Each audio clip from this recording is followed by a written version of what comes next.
Hey y'all, once again, welcome back. Today's video is a layout update where we'll take a look at some new projects, some improved models, and overall updates to the layout itself. If you have any questions or even suggestions, let me know in the comment section below. Let's go ahead and get started.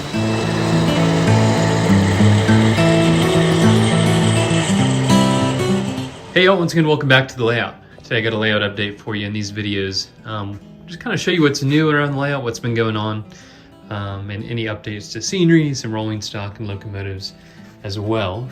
So I've been home in quite a while, but there are a couple new things I want to share with you guys, some really cool work my dad's been doing, and a couple of projects I've been able to get done as well over the past several months. The first and biggest one is the door. Our old door, our swing door, originally just had a bunch of problems with expansion and contraction, and not that this will be perfect, but we kind of did a version 2 of the door. We took the old one out, put a whole new door in with oak and really sturdy wood that shouldn't expand and contract quite as much. We also ended up bolting down this end of the layout to keep things from moving. We noticed as people were opening and closing the door, it was moving this and the track would get out of alignment. But we also added some handles to both the front and the back side. And one really cool thing about this, aside from the scenery, is actually the backdrop. We originally didn't have a backdrop here, and we thought, for videos and also just for the look of the whole scene, a backdrop would really complete it. But we were really worried about, catching this when the door swings open and getting caught on things or ripping it off. So my dad came up with this really ingenious way. I'm gonna grab the door. Usually the pin would be in when it's closed. I pull it out and open it, and check out this backdrop. It retracts as the door opens. Something my dad came up with.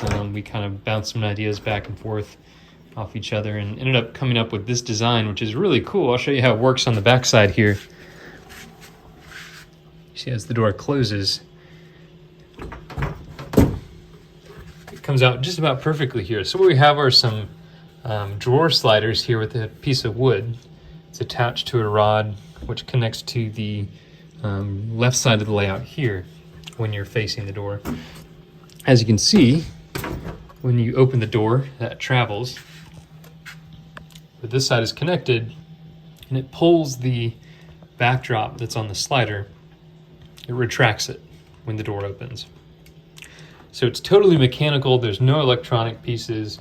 A really great design, something that I think is just really cool. The door itself has a little slot here where the tab fits into. I've showed this in previous updates. It also has some kill switches here. So when these switches are depressed by the little box right here, the wood block, it allows the circuit to open, and track power will go to a couple feet on each side of the door. However, when it's open and those switches are not depressed, it cuts the power from right about here to the control point at Biltmore up there. So it's nice to not have to worry about locomotives, for the most part, flying off the end of the layout when that door is open. Also over here, a couple updates to this scene as well. We've been working on Murphy Junction. As you can see here, we're just west of Asheville on the main lines. There's a crossover here. Not too much new to the track work, but a lot of new scenery work here, which is really coming out well. Kind of completes this scene and looks awesome. This was a small little neighborhood here in the foreground that the tracks go behind. All this is lit.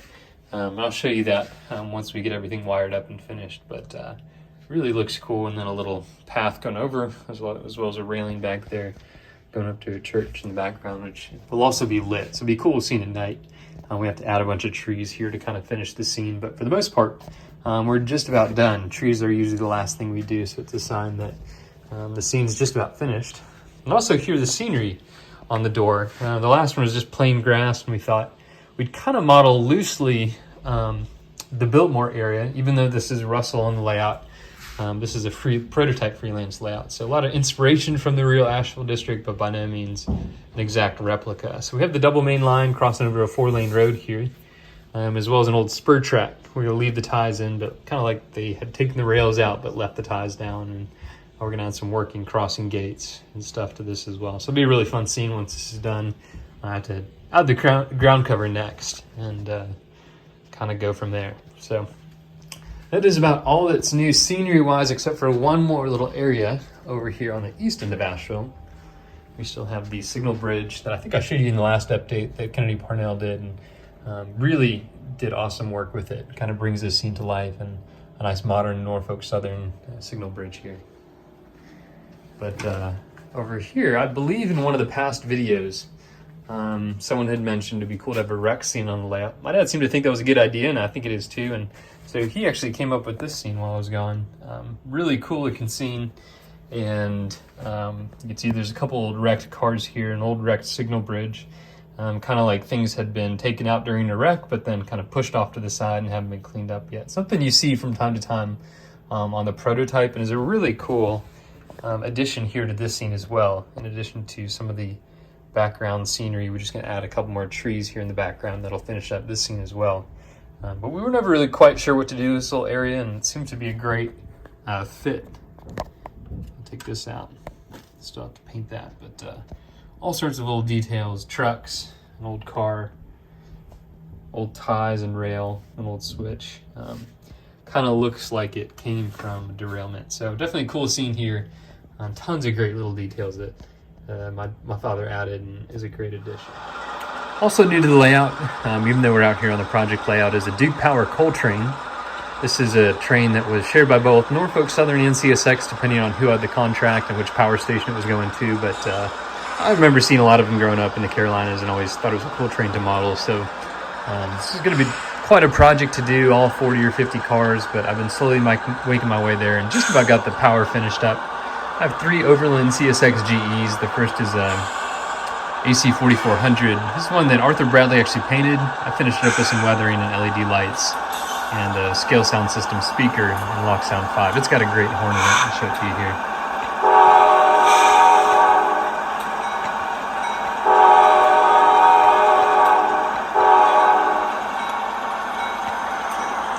Next up is an Overland AC 6000. This is a pretty stock locomotive, but I did add some sound and weather it. It's got a custom horn as well, taken off of a prototype CSX AC 6000.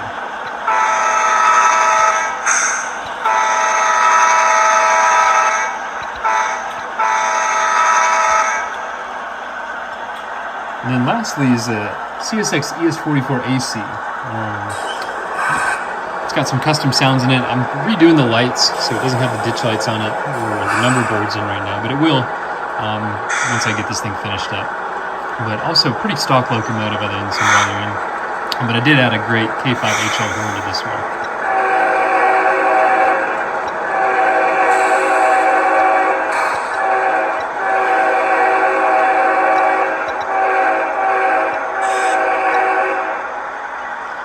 And then as far as the coal cars, set the throttle down here.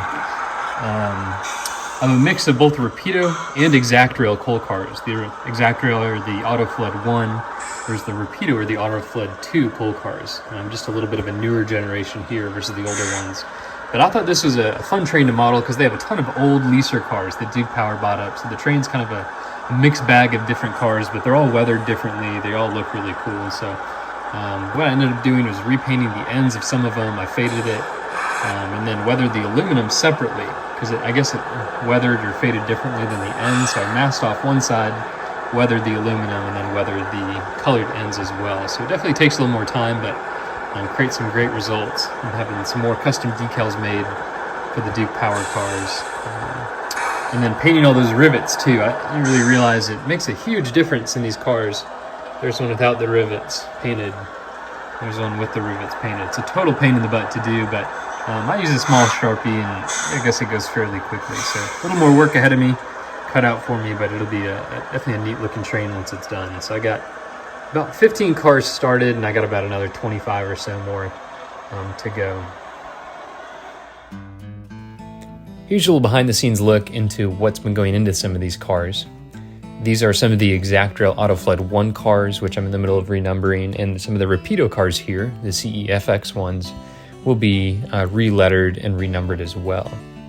For this is a really neat and quick tip for kind of renumbering and even removing stencils and letters on freight cars. So what I do for this is just take a little bit of Microsol, which is made by Microscale. I'll apply that to a small piece of paper towel lay that on top of the letters for just a few seconds, probably anywhere between 2 and 3 minutes, to let that kind of soak into some of the film there. Then I'll just take a hard Q-tip brush and simply wipe it away. You can use either a paper towel or a small Q-tip like I'm using here. And if you let it soak enough, you'll see it really just comes off incredibly easily. I have to touch up just a little bit of that dark gray rib there, but if you're a little more careful than I was there, you probably don't even have to worry about that. Here's a few minutes later. You can see already began the weathering now that a lot of the lettering has been removed. And here I have the yellow ends taped off like I'd mentioned just a few minutes ago. So what I'll do is I'll weather these and then I'll go back and add some of the lettering. I've noticed that for some reason the aluminum's really brown, but the lettering themselves is not. So there's just a quick update on the cars. Here's the CSX Coltrane as it kind of makes its way around the layout. So I really look forward to sharing this and other projects with you in the future. I've been really just busy for the past year and look forward to having a little bit more time to get back to modeling in the coming years. So if you guys have any questions or comments, like I said, let me know in the section below. As always, thanks for watching. Really appreciate it. I hope you enjoyed this quick update of the layout, and there'll be many more to come here in the coming months. So as always, thanks for watching. Hope you all have a great day. I'll see you next time.